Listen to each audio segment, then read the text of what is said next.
Welcome to the University of Michigan Dentistry Podcast Series, promoting oral health care worldwide.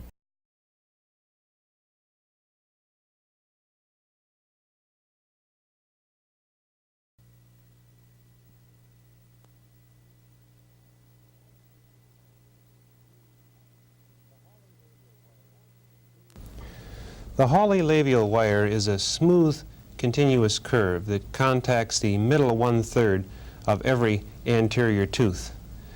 The loops are 1/2 the width of the cuspid and are oriented to be approximately 1 millimeter off the tissues.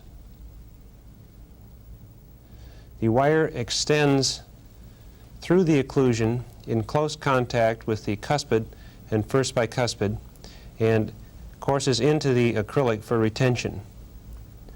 Hawley labial wires are constructed usually of .030 diameter stainless steel wire. The first step in construction is to make a pencil outline of the wire framework on the work model. The size of the loops is indicated, and the position of the labial wire is indicated also. Trimming the base of the model away helps the wire adaptation in that you can approach the wire bending from all 4 directions. The first step is to bend a smooth continuous curve that contacts the labial surface of each anterior tooth along the pencil outline. The wire is placed in the beaks of the plier and a smooth curve is bent.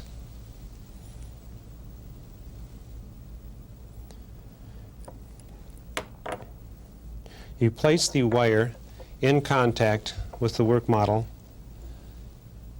and see if you can get it to adapt to 3 teeth on the model, 2 or 3 teeth. Here it adapts to the cuspid and the lateral incisor. You mark the spot where it last contacts the model, right in the middle of the lateral incisor. And then you can use that spot for orientation to return the wire to the model for adjustments. At that point, you make a small bend to bring the wire into closer contact farther down the length of the labial wire.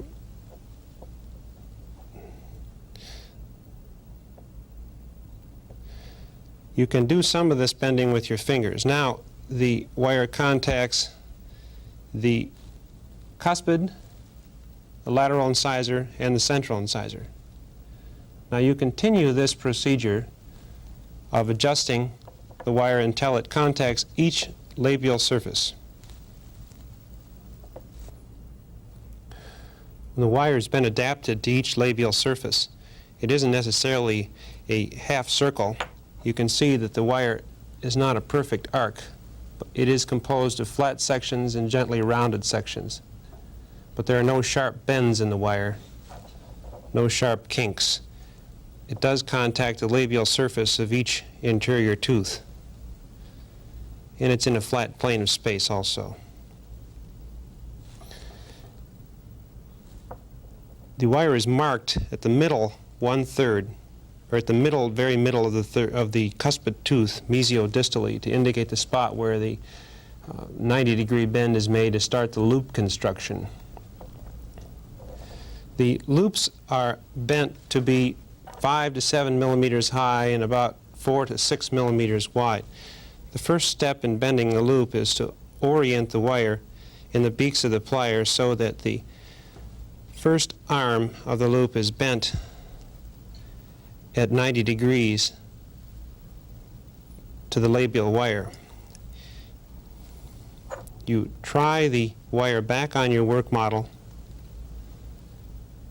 Now, during the bending of the loop, you can have the wire come up and contact the tissue surface.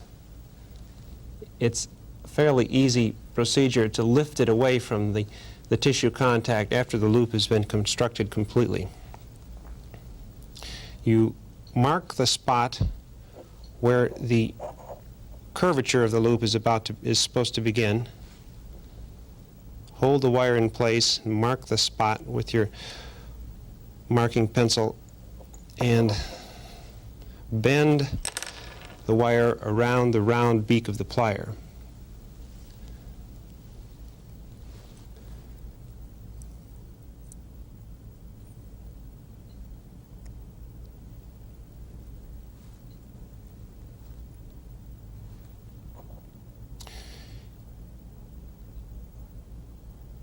You try the wire back on your work model, making sure always that when you try it back on, the wire is oriented along your pencil outline on the labial surface.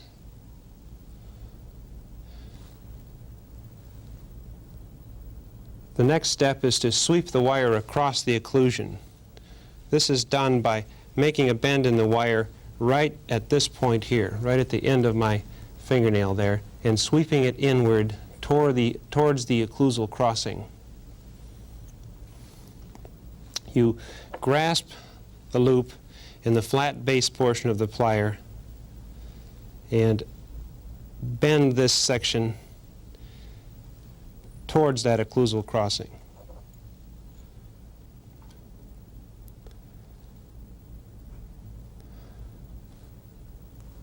It's not bent in quite far enough yet. We'll put a little more into it.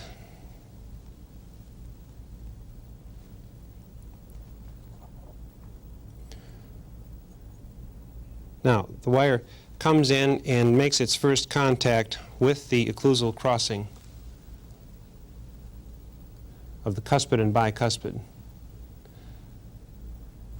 Now, holding the wire in place along the labial surface and the loop in its proper position, you can mark the spot where the occlusal crossing bend should be made by simply bending the wire across the occlusion.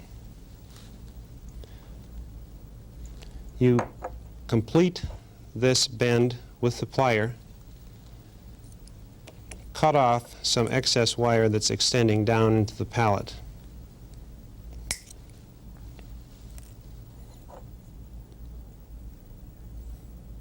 You adapt the wire to lie about 1 millimeter off the palatal tissues with a series of small bends. This is the section of wire that embeds in acrylic.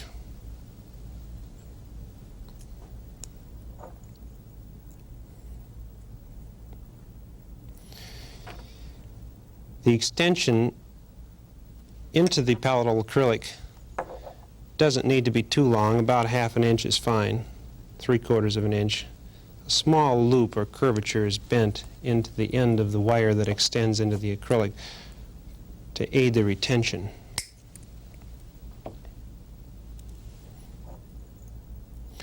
And 1/2 of the labial wire has been adapted. To make the second loop, you mark the wire again in the middle of the cuspid mesiodistally and proceed in the same fashion to make the second loop.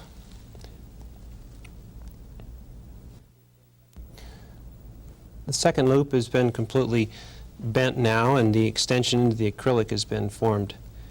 The wire is completed, adapted as it should be, and it's ready for waxing to the work model for placement of acrylic. You've been listening to a presentation from the University of Michigan School of Dentistry, which is dedicated to supporting open learning and open educational resources. This recording is licensed under the Creative Commons. It may be reused and redistributed for nonprofit use. Please attribute materials to the University of Michigan School of Dentistry and redistribute under this same license. For more information on how this and other University of Michigan School of Dentistry recordings may be used, visit www.dent.umich.edu/license.